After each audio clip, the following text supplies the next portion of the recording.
Nah, not really. Not because of the rivalry or that, more because of when I was a kid, I supported Dundee United. Like, I went to watch reserve games with my old man. I went to watch the first team. I started going on my own to watch the first team. And I was training with Dundee United, Celtic, and Aberdeen. I was like, there's one other. It was Aberdeen, obvious one. Yeah, that was the fourth one. So then Dundee would have signed me, United would have signed me, and Aberdeen would have signed me. And I would have signed for United in a minute because I was a Dundee boy. But my dad, he thought it was better to go out the city and be away. For independence? Or? And a little bit of like distractions and stuff like that. Like all your mates are in Dundee, so the distractions are gone if you come and live in Aberdeen. You're in the digs every night, not doing anything, relaxing. Unless I misjudge, and this is cheeky because your dad probably knows you better than me, but you've never struck me, even as a young player, somebody who'd been massively taken away by just, let's say you've signed for United. Yeah.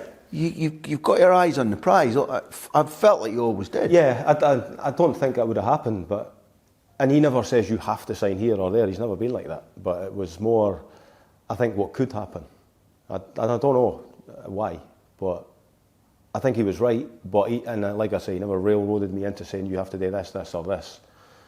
I don't think Dundee United was right. What was the process of joining Aberdeen back in the day like? So the training every week in Dundee, in the Dundee branch basically, where the manager would come. So Drew, Willie, Jockey Scott, Alex Smith, they would drive from Aberdeen as the first team staff to coach a group of 12 to 16-year-old Dundonians at Riverside on the gravel. So the dedication that they were putting into that recruitment of young players and drive for young players was huge. So it was who's doing it the best, who's going to give you the best opportunity. There was young players in the Aberdeen team that, as a young player as well, I could see there's an opportunity to get in the team if you're good enough. There was at United as well, which was a lure, but I just felt it was Dundee United or Aberdeen for me, and I just thought there's a staff in this club that has a drive to put young players in their team if they're good enough. A lot of people listening to this won't know what you've mentioned there when you said on the gravel.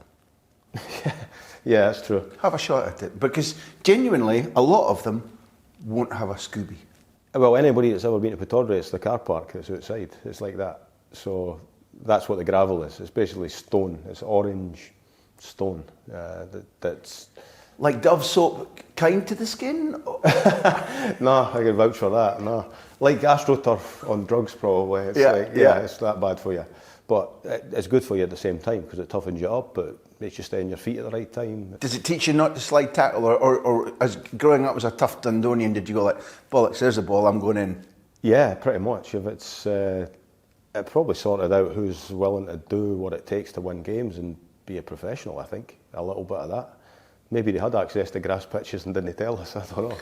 But aye, there's certain people I know would have done that for sure. Well, there was a youth team game that we played here at Aberdeen when I was full time, and we got beat 1-0 off Motherwell across the road at what was the Chris Anderson Stadium, and it was in the afternoon, 2 o'clock or whatever, and we're in the showers, and Neil Cooper, that was our youth team coach, came in and says, phone your digs, you're on my way home for your dinner.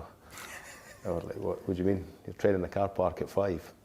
So this was Neil Cooper with a blonde hair, or Tatty Cooper? It was Neil Cooper. I get mixed up with Neil Cooper had played for St Mirren and Aberdeen. Because they came through, they were just about contemporaries. Yeah. One was Neil and one was Neale. Both called Tatty as far as I know, but not the late Neil Cooper. So that was obviously the Gothenburg great. See, not Neil. You mentioned, one of the people you mentioned coming down to the Riverside to coach you, you referred to him as his first name, and even then I almost saluted, because he's the greatest central defender Britain's ever, made Bobby Moore look like Bobby Ball. But Willie Miller was training, and you pointed with your finger out behind my head, where the Aberdeen car park opposite Pittodrie is red, brutal ash. Mm-hmm. And there's a famous story about the Bayern Munich in 1983. Had been the first German club to appoint a press officer. Right. I was an ex-journalist, and he said to him, okay, press officer kind of means a PR as well, and what we want you to do is we've drawn some bunch of fucking numpties from Scotland, Aberdeen or something. Go over there, turn up, see if you can watch them training, go down to their game, and come back and write a big article for the club newspaper that goes out to the fans before the quarter-final of the Cup Winners' Cup. So this bloke, who then became their press officer for 30 years, told me when I was on a training camp with Bayern Munich once, he turned up at the railings there in a pissing rain, and when did we play Bayern Munich? Say March, April, March it would have been. Putting his note, Fergie's like, who are you? And he explains who he is. Come on in, because he's Bayern Munich, so for Fergie, this is royalty. Come in, watch the game, watch the training, and the boy told me that even in them days, nobody in Munich had ever seen anything like that. Yeah. Freezing cold, horrible, hard slush. It would have ripped your skin to pieces. And Fergie said to him, how long are you here for? So I'm going down to Glasgow to watch a game at Celtic. He said, where's your boarding house? And the boy goes up at Rosemount or whatever. He says, we'll call by with a team bus at 7:30 and be ready. Fucking team bus goes and picks up the Bayern Munich boy in some guest house up in Kincorth or whatever, drives him down to Parkhead, and then we pump them and put him out of the cup. But that still, you know, the fact that was a training facility through your time, it beggars belief. Yeah, it's actually not that bad, you know. I guess if it rains and that, it's a bit soft. It's all right. Are you the guy who worked in Atlanta? Are you the guy who's forefront of technology? It's not that bad. If you can play on there, you're all right. So I don't know, there's a bit of that as well, maybe. If you can come through this, you can come through anything. Probably, yeah. It's. You mentioned, we were talking before, like about the academy stuff, it's all a little bit soft at times, but there was no softness about what was happening here. And I think the same, every Scottish club probably as well, but I was talking to Gordon Marshall before we came down about people getting made to run when you weren't training right and stuff like that, and that used to happen to us. Like, we'd drive to Seaton on the minibus and you're not training right, you get a couple of warnings, whatever, and then Neil Cooper, get the gear on the bus. And then put the gear on the bus, training's finished earlier than it should have, and you go to get on the bus, and no politely saying, where are you going? I'm getting on the bus. No, you run back.